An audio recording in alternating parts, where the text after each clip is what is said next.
تو ایک MRD کی تحریک تھی ضیاء صاحب کے against, movement of restoration of democracy. اس کے اندر کتنے ورکرز کے ساتھ کیا کیا ہوا ذرا یہ سن لیجیے. 25 سال کی جیل تھی صحافیوں کے لیے جو تنقید کرتے ہیں ضیاء پہ. آپ بات کر رہے ہیں خواتین کے خلاف ظلم ہو رہا ہے، میں کنڈیم کرتا ہوں اس کو جو آج کل ہو رہا ہے، لیکن 6000 خواتین کو ضیاء الحق نے جیل میں رکھا حدود آرڈیننس کے اندر.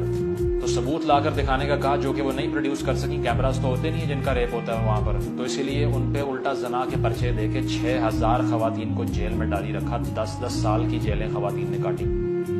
اس کے علاوہ MRD کی تحریک کے اندر ہی جب بھٹو صاحب کو پھانسی دینے کا فیصلہ ہوا تو احتجاج شروع ہو گئے. اور اسی احتجاج کی اگر ایک احتجاج اس میں امپورٹنٹ ہے جو کہ تھا نواب شاہ کے اندر، تو نواب شاہ میں جو پیزنٹس تھے، جو کسان تھے، وہ باہر آ گئے.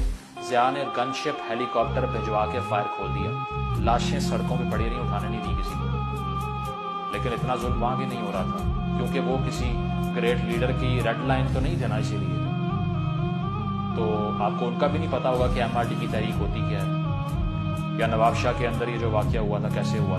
جس کو بھی سیاسی ایکٹیویٹی کرتے پایا گیا اس پہ 25 کوڑے مارے جائیں گے. اس کو یہ ضیاء نے حکم دیا. ٹھیک ہے. 1982 کے احتجاج کو انسٹیگیٹ کرنے والوں کے خلاف سب کو ڈیتھ پینلٹی سنوا دی. اسٹوڈنٹ یونینز کو بین کر دیا. پارٹی بین کرنے کی اگر آپ بات کریں، کمیونسٹ پارٹی کو 1950s میں بین کر دیا. حسن ناصر شہید جو کمیونسٹ